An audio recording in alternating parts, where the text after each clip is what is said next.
नमस्कार, बॉबी किचन में आपका स्वागत है। आज मैं आपके साथ शेयर करूंगी बहुत ही यम्मी नाश्ता जो घर में सभी को बहुत ही पसंद आया। जब मैंने इस नाश्ते को बनाया तो सबने इसको 2 मिनट में ही चट कर दिया। अगर आपने एक बार इस तरह से ये नाश्ता बना लिया तो सब आपकी तारीफ़ करे बिना नहीं रहेंगे। रेसिपी पसंद आए तो मेरे चैनल को सब्सक्राइब ज़रूर से कीजिएगा और मुझे कमेंट करके बताइएगा आपको ये रेसिपी कैसी लगी। तो आइए तो हम देर ना करते हुए जल्दी से यम्मी नाश्ता बना लेते हैं। तो एक बाउल के अंदर ये मैंने आधा कटोरी गेहूं का आटा लिया है और ये आधा कटोरी सूजी लेंगे, या बारीक वाली सूजी है, और साथ में ही 2 चम्मच बेसन डाल देना है। और अब इसके अंदर ये 3 से 4 चम्मच दही डाल देना है। दही ज़्यादा खट्टा नहीं लीजिएगा। और ये तकरीबन 1/4 कप दही होगा। अब सारी चीज़ों को अच्छी तरह से मिक्स कर लें। सारी चीज़ें अच्छी तरह से मिक्स हो चुकी हैं। अब इसके अंदर हमें पानी डाल देना है। ये मैंने 1 कटोरी पानी लिया है। पहले हमें इसके अंदर आधी कटोरी पानी ही डालना है। सारा पानी एकदम नहीं डालिएगा, नहीं तो गुठलियाँ पड़ जाती हैं जो बाद में बहुत ही मुश्किल से निकल पाती हैं। तो पहले आधी कटोरी पानी डालें। अब इसके अंदर बाकी का आधी कटोरी बचा हुआ पानी भी हमें डाल देना है और दोबारा से अच्छी तरह से मिक्स करें। सारा पानी बैटर के अंदर अच्छी तरह से मिक्स हो चुका है। तो अब इसके अंदर हमें ये आधा चम्मच चिली फ्लेक्स डाल देनी है और ये स्वादानुसार नमक डाल दें। साथ में ही इसके अंदर ये धनिया पत्ती भी डाल दें। अब सारी चीज़ों को अच्छी तरह से मिक्स करें। रेसिपी पसंद आए तो चैनल को सब्सक्राइब ज़रूर से कीजिए और मुझे कमेंट करके ज़रूर से बताइए कि आपको ये रेसिपी कैसी लगी। सारी चीज़ें मिक्स करने के बाद अब हमें बैटर को 5 से 10 मिनट के लिए रेस्ट पर रख देना है। इतने हमारा बैटर रेस्ट कर रहा है, इतने हम आगे के प्रोसीजर में चलते हैं। अब एक बर्तन के अंदर तेल गरम करें और उसके अंदर आधा चम्मच सरसों के दाने डाल दें। आप राई भी डाल सकते हैं। जब सरसों क्रैकल हो जाए तो इसके अंदर ये 1 चम्मच अदरक और हरी मिर्च के पेस्ट को डाल दें और इनको 10 से 15 सेकेंड के लिए सोटे कर लें। फिर उसके बाद ये एक मैंने मीडियम साइज का प्याज बारीक चॉप करा था, उसको डाल देना है।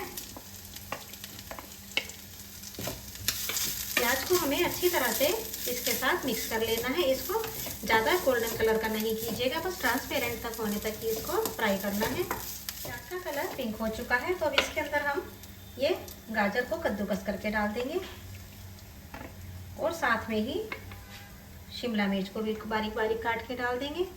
आप सब्जियों को अपने हिसाब से कम ज़्यादा कर सकते हैं। जितनी भी सब्जी आपको जो भी पसंद है उस हिसाब से कम ज़्यादा कर लीजिए।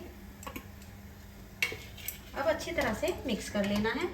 अब सब्जियों को हमें थोड़ा सा सॉफ्ट होने तक पका लेना है। सब्जियां हमारी अच्छी तरह से सॉफ्ट हो चुकी हैं तो अब इसके अंदर हमें ये पनीर डाल देना है। पनीर को कद्दूकस करके डाल दीजिए या फिर हाथों से मैश करके भी डाल सकते हैं। आप ये रेसिपी सारी पनीर से भी बना सकते हैं और आलू मिला करके भी बना सकते हैं, या फिर आप पनीर ना हो तो खाली आलू से भी बना सकते हैं। दोनों तरह से ही ये रेसिपी बहुत ही यम्मी लगती है। मैं इसके अंदर साथ में आलू भी डाल रही हूँ। ये तो मैंने हाथों से मैश करके आलू को इसके अंदर डाल लिया है। अब अच्छी तरह से मिक्स कर लें।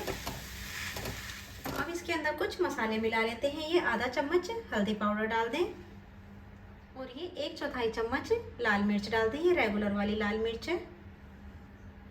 और ये आधा चम्मच गरम मसाला डाल दें। आप चाहे तो इसके अंदर काली मिर्च को क्रश करके भी डाल सकते हैं, उसका भी फ्लेवर इसके अंदर बहुत ही बढ़िया लगता है।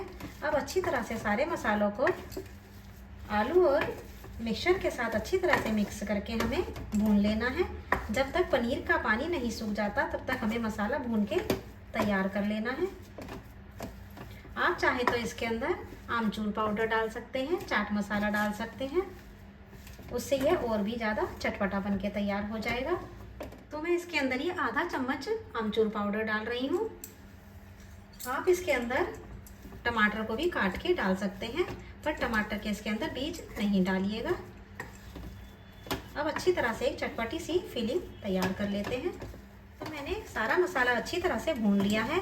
पनीर का पानी अच्छी तरह से सूख चुका है। अब गैस की फ्लेम को ऑफ करेंगे और आगे के प्रोसेस में चलते हैं। और इधर हमारा बैटर भी रेस्ट कर चुका है। बैटर हमारा देखिए टाइट हो चुका है।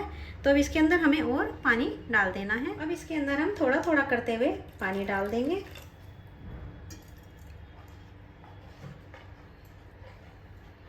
तो हमें इस तरह की कंसिस्टेंसी का बैटर तैयार कर लेना है। इसके अंदर मेरा आधी कटोरी पानी और लगा है। तो अब इसके अंदर हमें, जब आपको नाश्ता बनाना हो यह तभी डालें। 1/4 चम्मच हम इसके अंदर बेकिंग सोडा डाल देते हैं। तो इस तरह से आप तैयारी करके रख सकते हैं, और जब भी आपको नाश्ता बनाना हो या बच्चे को टिफ़िन में देना हो तो फटाफट से इसको बना करके दे सकते हैं, या आप इसको शाम की छोटी मोटी भूख में भी बना करके खा सकते हैं। तो हम गैस की तरफ चलते हैं, और इधर मैंने गैस के ऊपर एक तवा गरम कर लिया है। इसके ऊपर थोड़ा सा ऑयल डाल दें। अब ऑयल को किसी नैपकिन पेपर से अच्छी तरह से पोंछ दें। इससे ऑयल चारों तरफ स्प्रेड हो जाता है और ज़्यादा ऑयल भी नहीं रहता है। अब गैस की फ्लेम को स्लो पर कर दें, और इसमें से हमें बैटर को पहले एक बार चला लें, और इसमें से एक लैडल भर के इस तरह से निकाल लें, और ये हमें इसके ऊपर स्प्रेड कर देना है। और इसको हमें इस तरह से कलछी को गोल गोल घुमाते हुए पतली सी शीट तैयार कर देनी है। बिल्कुल डोसे की तरह पतली भी नहीं बनाइएगा।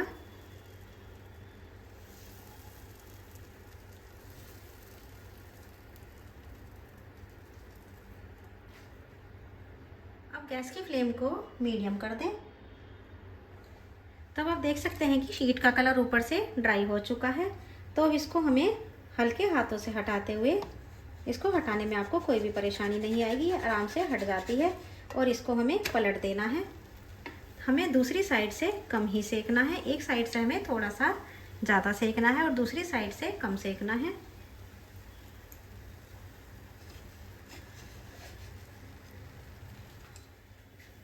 तो इस तरह से बना करके शीट को हमें तैयार कर लेना है। इसके ऊपर जिस नैपकिन से आपने वाइप करा था उसी को इसके ऊपर दोबारा से इस तरह से लगा दीजिए, क्योंकि इसके ऊपर ऑयल लगा हुआ है। बस इसी तरह से हम सारी शीट बना करके तैयार कर लेते हैं। जितनी भी शीट की हमें ज़रूरत है उतनी हमें बना करके तैयार कर लेनी है।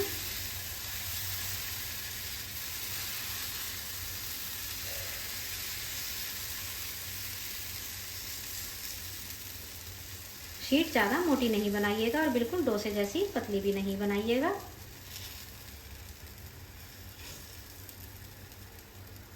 बस इसी तरह से इस शीट को भी हमें पलट देना है, और दूसरी साइड से हमें कम ही सेकना है। ये शीट भी तैयार हो चुकी है, इसे भी हमें उतार लेना है। बस इसी तरह से सारी शीट तैयार कर लें। तो ये इतने बैटर से मेरी 7-8 शीट बनके तैयार हो चुकी है, और देखिए कितनी सॉफ्ट और पतली पतली बनके तैयार हुई है। बस इसी तरह से आपको सारी शीट तैयार कर लेनी है। अब हम इसमें से एक शीट लेंगे, और जो हमने ज़्यादा साइड सेकी है उसको हमें ऊपर की साइड रख लेना है। अब इसके बीच में हमें जो हमने मसाला तैयार करा है, स्टफिंग का मसाला तैयार करा है, उसको हमें इसके ऊपर रख देना है। जितना भी इसके ऊपर आराम से आ जाए उतना ही मसाला रख दें। मसाला रखने के बाद अब इसको हमें इस तरह से फोल्ड कर देना है। फोल्ड बहुत आराम से हो जाएगा, और इस तरह से इसको प्रेस कर दें तो ये चिपक भी जाता है। अब दूसरी साइड से भी इसी तरह से कर दें।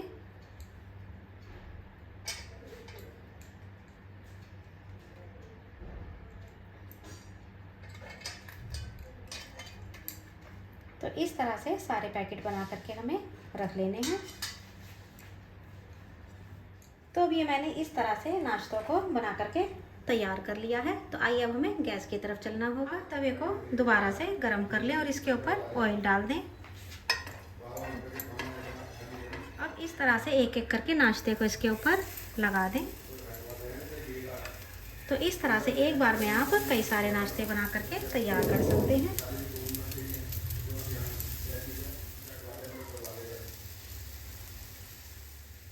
थोड़ी देर नीचे से सेक लें, फिर उसके बाद इसको टर्न कर दें।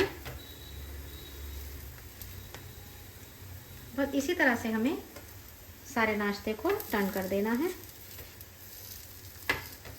नाश्ता दोनों साइड से सिक चुका है। गैस की फ्लेम को मीडियम रखें। अब हमें इस तरह से नाश्ते को उतार लेना है। बहुत ही यम्मी नाश्ता बनके तैयार हुआ है। एक बार इस तरह से ज़रूर ट्राई कीजिएगा, घर में सभी को बहुत पसंद आएगा और सब आपकी तारीफ़ करे बिना नहीं रहेंगे। इस तरह से मैंने ये नाश्ता तैयार कर लिया है। बाकी के नाश्ते भी हमें इसी तरह से तैयार कर लेने हैं। तो इस नाश्ते को आप हरे धनिए की चटनी और टोमेटो केचप किसी के साथ भी खा सकते हैं। ये दोनों के साथ ही बहुत ही यम्मी लगता है। अगर रेसिपी पसंद आए तो चैनल को सब्सक्राइब ज़रूर से कीजिएगा।